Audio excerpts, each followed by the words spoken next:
তিলজলায় বেআইনি নির্মাণ ভাঙছিল কলকাতা পুরসভার বুলডোজার, আর তার পাশেরই একটি আবাসনে পুরসভার নোটিশ দিল। বেআইনি নির্মাণ এই অভিযোগে পুরসভার নোটিশ আগামী 27 মে শুনানিতে যোগ দেওয়ার নির্দেশ দেওয়া হয়েছে।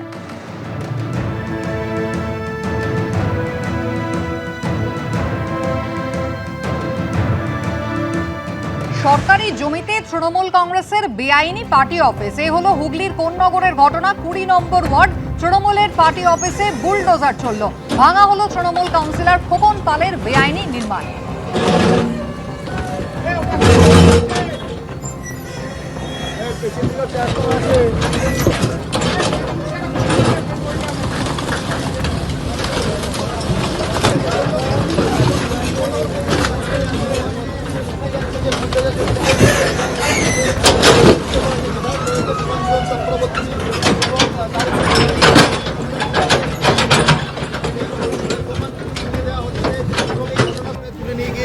সাইডে রাখা হচ্ছে থেকে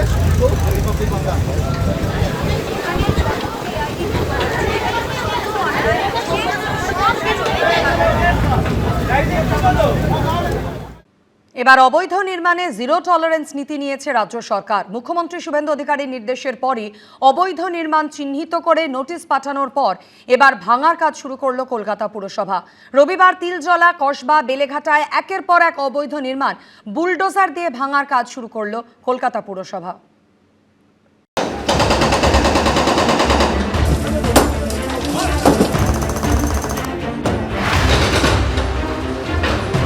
যেখানে অবৈধ নির্মাণ সেখানেই বুলডোজার, চলল ড্রিল।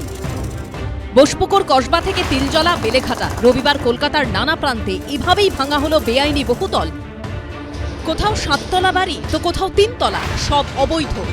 পুলিশ, কেন্দ্রীয় বাহিনী নিয়ে এসে অভিযান চালালো কলকাতা পুরসভা। ভেঙে ফেলা হলো সোনাপাপ্পুর প্রমোটিং করা বাড়ি। ভাঙা হলো রাজু নস্করের বহুতল। সোনাপাপ্পু, রাজু নস্কর মহানগরটা থেকে বেরোতে দেন। আস্তে আস্তে আস্তে আস্তে সব হবে, জাহাজ বাড়ি ভি হোগা। শুধু দেখতে থাকুন, যা চুরি করেছে সব বের করব, যে গর্তের ভিতরে রেখেছ গর্ত খুঁড়ে বের করব। কসবার বিবি চ্যাটার্জি স্ট্রিটে এই বাড়িটি বেআইনিভাবে তৈরির অভিযোগ উঠেছিল। পুরসভার শুনানিতে হাজিরা না দেওয়া এদিন ভেঙে দেওয়া হয় ওই বাড়ি। সামনেই দেখবে যে কলকাতা পুরসভার একটা নোটিশও দেওয়া রয়েছে এবং যেটা জানা যাচ্ছে যে এটার হিয়ারিং হয়েছিল, কিন্তু হিয়ারিংয়ে যাদের বিরুদ্ধে অভিযোগ তারা কিন্তু অ্যাপিয়ার হয়নি, এমনটাই জানা যাচ্ছে। এবং এই নিচে লেখা রয়েছে, in case of any accident due to collapse of any part of the unauthorised construction the Kolkata municipal corporation will not be liable for the same. এই ফ্ল্যাটটা এক বছর আগে, 1 বছরের মধ্যে শুরু হয়েছিল। এখানে সব ব্লক করা ছিল, রাস্তাঘাট। না, আমাদের যাতায়াতে খুব অসুবিধা হতো। এই জায়গাটা পুরো ব্লক করা ছিল বেশিরভাগ। বিবি চ্যাটার্জি স্ট্রিটে বাড়ি ভাঙার সময় উপস্থিত ছিলেন পুরমন্ত্রী অগ্নিমিত্রা পাল। এই বাড়িটি ইডির হাতে ধৃত সোনাপাপ্পু তৈরি করেন বলে অভিযোগ।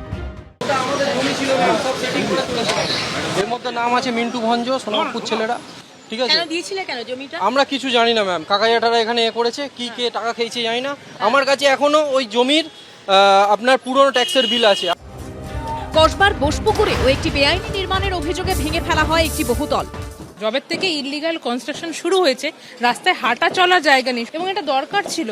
মানে আমাদের এখানে দুর্গাপুজো হয়, এই দুর্গাপুজো বন্ধ করে দেবে বলেছিল এরা, যে দুর্গাপুজো করতে দেবে না, এই বিল্ডিং উঠে গেলে দুর্গাপুজো বন্ধ।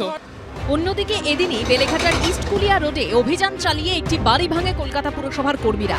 এই বাড়ির সঙ্গে নাম জড়িয়েছে প্রমোটার রাজু নস্করের।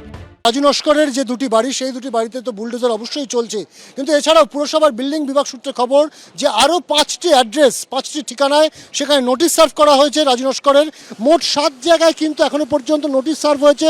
তার মধ্যে 2টি ডেমোলিশনের কাজ আজই শুরু হয়েছে, আর বাকি 5টির জন্য হিয়ারিংয়ের ডেট দেওয়া হয়েছে 26 তারিখ। অর্থাৎ বোঝাই যাচ্ছে যে বেলেঘাটায় রাজু নস্কর এবং তার অ্যাসোসিয়েটরা যেভাবে বিভিন্ন জায়গায় ইল্লিগাল বাড়ি তৈরি করেছে তার সবটাই কিন্তু পুরসভার নজরে রয়েছে। অর্থাৎ এই সমস্ত অবৈধ নির্মাণের ক্ষেত্রেও যে প্রমোটার, পুলিশ এবং পলিটিশিয়ানের সেই পিপিপি মডেলের নেক্সাস চলেছে তা একরকম স্পষ্ট। এদিন বেলেঘাটারি বারোয়ারি তলার অবৈধ বাড়িও ভাঙা হয়। বেলেঘাটার পাশাপাশি বুলডোজার অ্যাকশন চলে তিলজলাতেও। বেআইনি নির্মাণের অভিযোগে 7তলা বাড়ি ভাঙার কাজ শুরু করে পুরসভার কর্মীরা।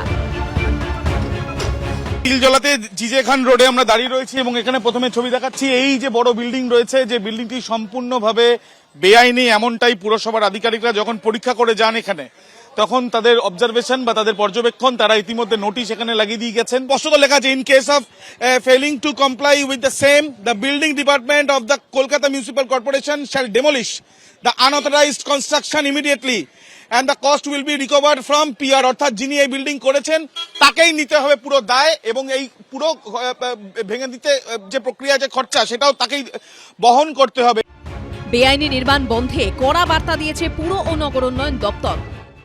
যাদের নজরদারি দেওয়ার দায়িত্ব আছে তারাও মানে they are also liable for this and action will be taken against them also. ক্ষমতায় এসে বুলডোজার চালিয়ে মানুষের বাড়ি ভেঙে দিচ্ছে, তাকে ডিফেন্ড করার সুযোগ দিচ্ছেন না। হিয়ারিং এ এসে যদি আপনি দেখেন ছোটখাটো ডিভিয়েশন, তাহলে সেখানে অ্যামেন্ডমেন্ট করা আছে, পেনাল্টি করতে পারে, কিন্তু সেটা না করে আপনারা কি করছেন? গায়ের জোরে সব ধর্মের ক্ষেত্রেই করছেন। শুধু কলকাতা নয়, অবৈধ নির্মাণ ভাঙতে জেলাতেও চলছে বুলডোজার। অরিত্রিক ভট্টাচার্য, আবির দত্ত ও অনির্বাণ বিশ্বাসের রিপোর্ট, এবিপি আনন্দ। ইডির হাতে গ্রেফতারের পর এবার ভাঙা হলো সোনাপাপ্পুর বেআইনি নির্মাণ। কসবার বিবি চ্যাটার্জি স্ট্রিটের বহুতলটি পুরসভার অনুমোদন ছাড়াই তৈরি হচ্ছিল বলে অভিযোগ। গত বছরের অক্টোবরে পুরসভার তরফে অভিযানও চালানো হয়েছিল, কিন্তু তখন ভাঙা হয়নি। রাজ্যে নতুন সরকার ক্ষমতায় আসতেই শুরু হয়েছে অল আউট অ্যাকশন। ইতিমধ্যে যে সোনাপাপ্পু ইডির হাতে গ্রেপ্তার হয়েছেন, এবার তার বেআইনি নির্মাণও গুড়িয়ে দেওয়া হলো। কসবার বিবি চ্যাটার্জি স্ট্রিটে ঘিঞ্জি এলাকায় 5তলা ফ্ল্যাট, দুটো বহুতলের মাঝে এক ফালি জায়গা, তার মাঝেই একেবারে ঘেঁষাঘেঁষি করে মাথা তুলেছে নতুন ফ্ল্যাট। গত বছরের অক্টোবরে পুরসভার তরফে অভিযান চালানো হয়েছিল। কোনো অনুমোদন ছাড়াই বহুতল তৈরি হচ্ছে বলে নজরে আসে পুরসভার আধিকারিকদেরও, কিন্তু তারপরেও ভাঙা হয়নি বেআইনি নির্মাণ। স্থানীয়দের অনেকেই বলছেন সোনাপাপ্পুর প্রভাব এতটাই ছিল যে পুলিশ প্রশাসনও তার বিরুদ্ধে কোনো ব্যবস্থা নেয়নি। পরে ইডির হাতে গ্রেপ্তার হন সোনাপাপ্পু। কেন্দ্রীয় এজেন্সিও আদালতে দাবি করে পুলিশ পলিটিশিয়ানদের মদতে ভয় দেখিয়ে জমি দখলের সিন্ডিকেট চালাতে নেই সোনাপাপ্পু। রবিবার কসবায় তার প্রমোটিং করা বেআইনি নির্মাণ ভাঙা হলো। দেখছি যে পুরো ফ্লোর সেটা ভাঙা হচ্ছে, এবং কিরকম ইল্লিগাল সেটা আমরা দেখে নেব। ঠিক পাশের বিল্ডিংয়ের সঙ্গে আমরা দেখতে পাচ্ছি দূরত্ব প্রায় একেবারে নেই। পাশের বিল্ডিংটা আমরা যদি যাই, তাহলে এই যে বিল্ডিং, সেই বিল্ডিংয়ের দেওয়াল আমরা হাত দিয়ে ছোঁয়ার চেষ্টা করবো। এই দেখুন, হাত দিয়ে ছুঁতে পারছি, অর্থাৎ কোনো ছাড়ই প্রায় রাখা হয়। এই হচ্ছে ছাদ, পুরো ছাড়ই প্রায় রাখা হয়নি। এই যে বাড়িটা দেখতে পাচ্ছেন, যে আজকে ডেমোলিশন হচ্ছে, কারণ এই বাড়িটা কমপ্লিটলি ইলিগাল করেছে সোনাপাপ্পু, যে নোটোরিয়াস ক্রিমিনাল। সামনে অন্য লোকদের নাম দেওয়া হয়েছে। অনেকেই প্রশ্ন তুলছেন, বেআইনি নির্মাণ দেখেও এতদিন কেন কোনো ব্যবস্থা নেয়নি পুরসভা?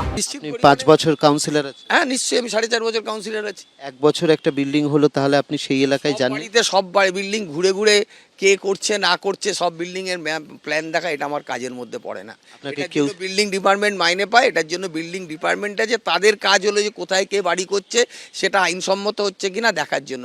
এটা কাউন্সিলরের কাজের মধ্যে পড়ে না। কসবার এই বেআইনি নির্মাণ এতটাই ঘিঞ্জি জায়গায় যে তা ভাঙার জন্য বুলডোজার আনা হলেও তা পৌঁছতেই পারেনি। শেষে পুরসভার হাম্বার পার্টির ড্রিল মেশিন এনে কাজ শুরু করে। অর্ণব মুখোপাধ্যায়ের রিপোর্ট, এবিপি আনন্দ, কলকাতা। এবিপি আনন্দ, এগিয়ে থাকে, এগিয়ে রাখে।